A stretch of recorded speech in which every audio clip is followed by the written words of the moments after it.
Alors, je vous ai parlé des recommandations, je vous ai dit quelles étaient mes, disons pas réticences, mais enfin mes commentaires à propos de ça. Et je vous mets néanmoins ces recommandations pour vous dire surtout une chose importante, c'est que la paroi abdominale antérieure, c'est une affaire de premier trimestre avant tout. Bien sûr que si on n'a pas eu de premier trimestre ou si on n'a pas une échographie satisfaisante du premier trimestre, il faudra à nouveau regarder. J'ai mis l'estimation qualitative du liquide amniotique, mais c'est plutôt pour les autres malformations digestives que pour les anomalies de paroi. Alors, ces recommandations, au premier trimestre, vous êtes tenu de faire une coupe sagittale pour mesurer la LCC et pour mesurer la nuque. Donc, forcément, si votre coupe est correcte, vous allez passer par la paroi abdominale intérieure. Au deuxième trimestre, il y a deux plans de coupe. Il y a celui que je vous ai montré tout à l'heure qui est plutôt destiné à vérifier qu'il n'y a pas d'hernie diaphragmatique gauche. Et puis naturellement, sur la coupe avec la mesure du PA, on peut bien sûr se dire que s'il y a une anomalie importante de la paroi, on va la voir. Je serais peut-être beaucoup plus réticent en ce qui concerne la paroschisis. Alors d'abord les aspects échographiques normaux. Premier trimestre, coupe sagittale, on est bien en sagittale. Ici, on n'a pas de ventricule, on ne voit pas le ventricule puisqu'on est sur la faute du cerveau. On voit très bien les OPN, on voit très bien le tubercule génital et on voit très bien ici l'insertion du cordon avec la veine ombilicale et le départ d'une des artères ombilicales. Donc on est un poil sur le côté. Coupe axiale, on voit très bien l'insertion du cordon et on voit très bien qu'il n'y a rien ni autour ni à côté. Alors attention, bien sûr, piège que vous connaissez, à la hernie ombilicale physiologique. Vous savez que chez l'embryon et chez le jeune fœtus, il y a un développement qui est très, très important de l'intestin. Cet intestin se met là où il peut et en particulier, il se met dans le cordon et il va falloir qu'il y ait une réintégration qui se fasse de ces anses qui sont dans le cordon pour qu'il y ait une fermeture correcte de la paroi abdominale. Petit conseil, on dit que la hernie ombilicale physiologique elle a disparu à 11 semaines. Je pense qu'il faut être un tout petit peu plus prudent. Moi, je sais que si la LCC est inférieure à 52, ce qui fait quasiment 12 semaines, et que je vois effectivement quelque chose dans le cordon, je ne parle jamais d'omphalocèle, je reconvoque la patiente 8-10 jours après pour éventuellement porter un diagnostic effectivement et faire la différence entre une hernie qui aurait persisté un peu longtemps et une véritable omphalocèle. La position de l'estomac, est-ce que ça nous intéresse dans ce cas-là? Oui, ça peut nous intéresser. Vous avez vu ce matin en live avec une très volumineuse omphalocèle que l'estomac n'était pas du tout à sa place et qu'il était quasiment passé de l'autre côté de la paroi dans l'omphalocèle. La paroi abdominale deuxième trimestre, c'est comme au premier, avec la coupe axiale et la coupe sagittale. Le grêle, c'est intéressant connaître sa structure, pas trop en général en ce qui concerne ces omphalocèles, sauf pour reconnaître que dans l'omphalocèle, il y a du grêle. Évidemment que si c'est un laparoschisiste, la question ne se pose pas. Je vous rappelle, mais c'est un petit détail global et plus en général que sur la paroi abdominale, le jéjunum est à gauche et donc si on trouve un jéjunum à droite, il faut se poser la question de savoir s'il n'y a pas de malrotation. Alors les aspects échographiques pathologiques, bien sûr, je dis ces anomalies peuvent et à mon avis doivent être dépistées dès le premier trimestre. Et donc au premier trimestre, le laparoschisis, on en a parlé ce matin, issu d'anse intestinale à travers un petit orifice, probablement l'orifice qui est l'orifice de la veine ombilicale droite ou un phénomène vasculaire, mais en tout cas, ce qui est issu par ce défect, qui est étroit, ce n'est que des anses intestinales. Il n'y a pas de sac autour et il n'y a aucune raison que le cordon ne soit pas inséré à sa place habituelle. Bien sûr qu'en 3D, on voit ce paquet de danses intestinales, on dirait un peu des spaghettis devant la paroi abdominale. Alors c'est 1 pour 3000 et 1 pour 10 000, il y a un certain nombre de facteurs de risque. l'âge maternel, la nulliparité, l'alcool, le tabac, l'aspirine, les stéroïdes non inflammatoires, certains toxiques, et puis donc c'est un développement anormal de la paroi abdominale avec peut-être une origine vasculaire, mais grosso modo c'est par l'orifice de la veine ombilicale droite initiale. Alors ce qui est très important, c'est qu'en général c'est isolé et qu'il n'y a pas d'anomalie chromosomique. Quand on fait une échographie du premier trimestre, qu'on a un calcul de risque avec la nuque, les marqueurs sériques et l'âge de la patiente qui montre que la patiente n'est pas du tout dans une zone à risque et qu'on trouve un laparoschisis, on ne lui propose pas de prélèvement. Évidemment, les ennuis proviennent du fait que ces anses intestinales libres et non entourées par un sac baignent dans le liquide amniotique. Au fur et à mesure que la grossesse avance, le liquide amniotique, il y a le fœtus urine dedans, et donc ça peut devenir toxique pour la paroi de cet intestin. Alors comment ça se présente? Voilà d'autres images ici où on voit très bien en 2D après celle du 3D. En ce qui concerne le phallocèle, la question est entièrement différente. C'est une cellosomie moyenne, c'est-à-dire une ouverture de la paroi abdominale. Donc il y a dedans différentes choses, parfois une seule anse intestinale, parfois quelques anses intestinales, parfois l'estomac, parfois le foie, et parfois c'est une très grosse omphalocèle comme celle qu'on a pu voir ce matin. Ici, vous voyez, cette omphalocèle est assez modérée avec ici uniquement du grêle. En sachant que normalement, le cordon part du sommet du sac. Et j'ai bien dit normalement, et ce matin, effectivement, on a vu que ce n'était pas le cas. Alors là, on n'est pas du tout dans le même point de vue on n'est pas dans le même tableau du point de vue chromosomique. Il y a énormément d'anomalies chromosomiques. On est probablement aux alentours de 50%. Ça veut dire que c'est prélèvement impératif. Si c'est mis en évidence tôt, comme ça doit l'être, c'est biopsie de trophoblaste. Si c'est un peu plus tard, ça va évidemment être une amyosynthèse. Et les anomalies chromosomiques, on en a parlé. Je vais vous montrer quelques tableaux. Et vous voyez que c'est au hit parade, c'est la trisomie 18 qui est en tête. Alors voilà ici une omphalocèle assez volumineuse avec des coupes sagittales. On peut mesurer le collet dans les deux sens, ou axial ou transversal. Par contre, ici, une petite omphalocèle avec une seule anse. Pareil, une seule anse ici. Vous voyez que là, c'est pas bien gros. Là, c'est déjà un peu plus gros.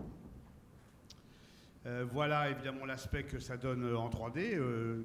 La première question à poser, si vous voyez cette image, c'est quel est le terme, comme je l'ai dit tout à l'heure, à propos de la hernie physiologique. Et vous avez des formes majeures. Et vous voyez ici, dans cette forme, vous avez la vessie, vous avez les artères ombilicales qui sont ici, la cavité abdominale qui est vide, okay, même il y a un peu de liquide ici, et puis tout est dans cette omphalocèle avec du foie, des anses intestinales et ici l'estomac. Alors voilà un petit tableau, c'est une publication de 2001 qui est essentielle mais qui est tout à fait d'actualité. Vous voyez ici là sur les anomalies chromosomiques associées à l'omphalocèle et au gastroschisis. Gastroschisis, c'est évidemment de la paroschisis. Vous voyez que c'est pas zéro, mais c'est très proche de zéro. Ce qui est tout à fait différent en ce qui concerne les omphalocèles. Et vous voyez qu'au hit parade, c'est de loin dans les anomalies chromosomiques la trisomie 18 qui apparaît au premier chef. Vous voyez quand même qu'ici on a 34 anomalies chromosomiques, ce qui est quand même tout à fait considérable. Un autre papier qui date lui de 2012, et vous voyez là, c'était prévalence des aneuploïdies avec omphalocèle quand le karyotype est disponible sur 98% de 98 patients dans la population, on en a 43 une fois qu'on avait le karyotype, c'est-à-dire un peu plus de 50% qui ont des anomalies chromosomiques. Donc c'est extrêmement important de vérifier ce karyotype. Ici une très ancienne image que je vous montre parce que Affectivement, elle me fait plaisir. En fait, ce n'est pas du tout une omphalocèle importante, c'est deux jumeaux abdominaux pages et qui étaient unis. Vous voyez qu'on a les deux veines ombilicales ici. Ces deux petites filles qui ont maintenant 13 ans ont été opérées. Elles avaient la paroi en commun, elles avaient un petit bout de péricarde et en fait elles vont très bien, elles sont très mignonnes. Alors, toujours dans les défauts de la paroi abdominale... Oui, pardon.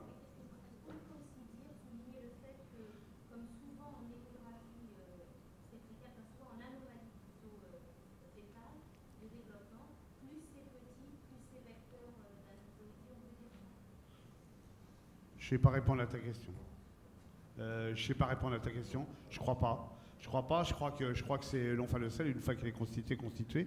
Donc, plus c'est petit, tu veux dire la taille de l'omphalocèle? Ah non. Non, par contre, ce qu'on ne peut pas dire, c'est que parce que c'est le petit omphalocèle, il n'y a rien. C'est même valeur. Excuse-moi, je ne vais pas parfaitement percuter sur la question. Ici, c'est une forme un peu particulière. C'est une célosomie moyenne et inférieure. C'est un cloaque, c'est un peu un autre problème. Et puis là, je vous ai mis aussi, parce qu'on était dans les anomalies de la paroi abdominale, mais là, on est un peu plus haut. C'est une anomalie, une célosomie supérieure avec une extériorisation du cœur. C'est ce qu'on appelle un ectopia cordis. Alors, vous avez des formes un peu particulières de ces anomalies et qui, naturellement, d'un point de vue thérapeutique, c'est complètement différent. Je vous demande de regarder très attentivement cette image. Et si vous voyez... ici correctement, vous voyez qu'il y a un petit trait ici. C'est quoi? C'est quoi? Une bride. Une bride à ma droite, à ma gauche. Il y a quelqu'un qui a dit la bonne réponse. L'amnios. Alors effectivement, vous voyez, en fait, c'est l'amnios et une partie du contenu de l'abdomen se trouve dans le célome externe et donc en fait c'est lié à un cordon court. C'est comme si le cordon attirait tout à l'extérieur. Ok, et là c'est une malformation complexe qui s'appelle un limb body wall complex syndrome ou body stalk anomalie. Et il y a des anomalies vertébrales. C'est un genre de catastrophe, évidemment. Voilà une vidéo. Vous voyez que c'est pareil, on voit très bien l'amnios, on voit très bien qu'il y a un cordon très court et qu'il y a une bonne partie de l'abdomen à l'extérieur. Alors, de temps en temps, on peut avoir des surprises. 9 semaines. Je vois cette patiente à 9 semaines pour une échographie de datation. Ok, je me dis, c'est quand même bizarre, le pôle inférieur, le pôle caudal de ce fœtus, enfin de cet embryon, n'est pas normal. Effectivement, je la revois 10 semaines et 4 jours, et vous voyez qu'effectivement, c'est pas normal du tout. Alors maintenant, ça, donc, premier trimestre.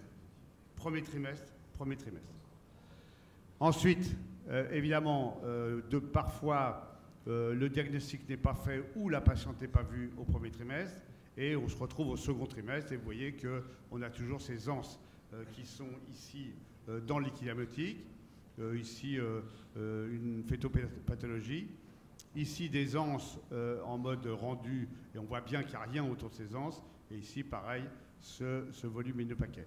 Je vous ai mis ces deux vidéos parce que mon objectif était de vous montrer qu'on avait le cordon en position normale et qu'à côté, on avait le laparoschisis et l'issue des anses et que donc c'est un élément de diagnostic différentiel. Et là, c'est pareil, c'est un tout petit peu plus difficile à voir, mais les anses sont là et le cordon ici avec ces différents vaisseaux. Alors bien sûr, laparoschisis, on regarde un peu la vascularisation. Et vous voyez ici, vous avez l'axe mésentérique supérieur qu'on voit très bien au milieu de ces anses. C'est normal, hein, il y a l'épiplomb. Quelques images d'évolution avec ces anses très dilatées. Je pense que notre confrère nous dira ce qu'on doit penser de ça. En tout cas, pour nous, ça fait partie des éléments de surveillance.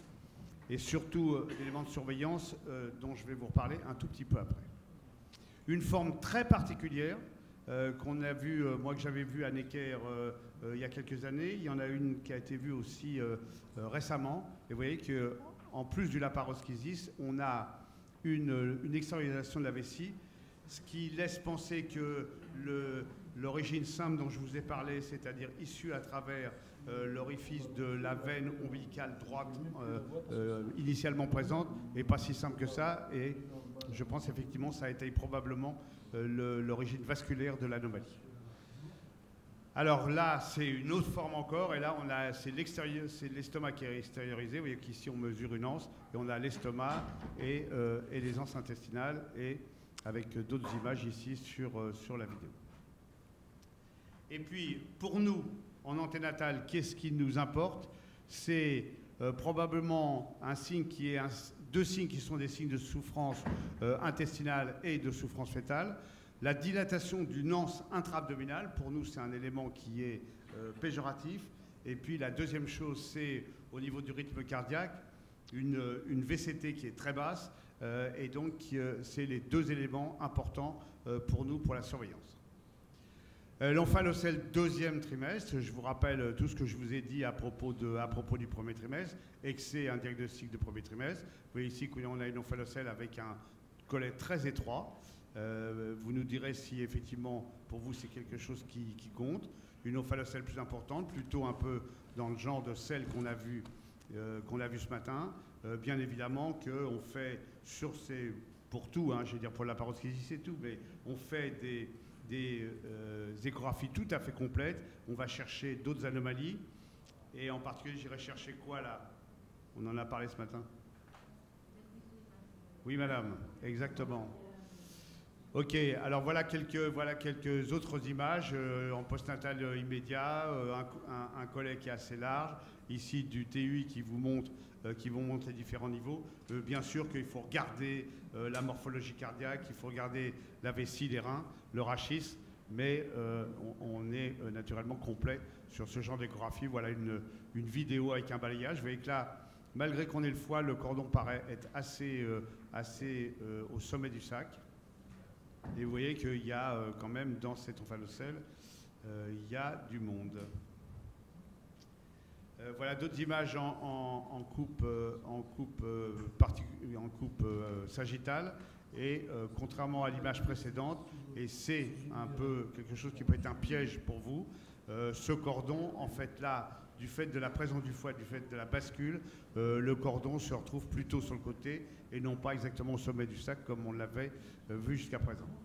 Omphalocèle géante, notre ami va nous dire là, un petit peu comme la prise en charge de la technique chirurgicale qui est un peu particulière. Et puis, oui, ok. Et puis omphalocèle syndromique, je vous en ai parlé ce matin. Beckwith-Friedman en particulier, ok, avec, regardez, cette volumineuse néphromégalie, l'omphalocèle bien sûr. Cet enfant n'a pas une mauvaise éducation, il a surtout une très grosse langue qui est tout le temps à l'extérieur. On peut mesurer le périmètre de la langue, c'est le terme en semaine d'aménorrhée multiplié par 2,75. Ça peut toujours servir et je vous remercie. Je pense qu'on va garder les questions à la fin. Et on a professeur Sibahi Hicham, un chirurgien pédiatre éminent, qui va nous entretenir sur la prise en charge de ces pathologies.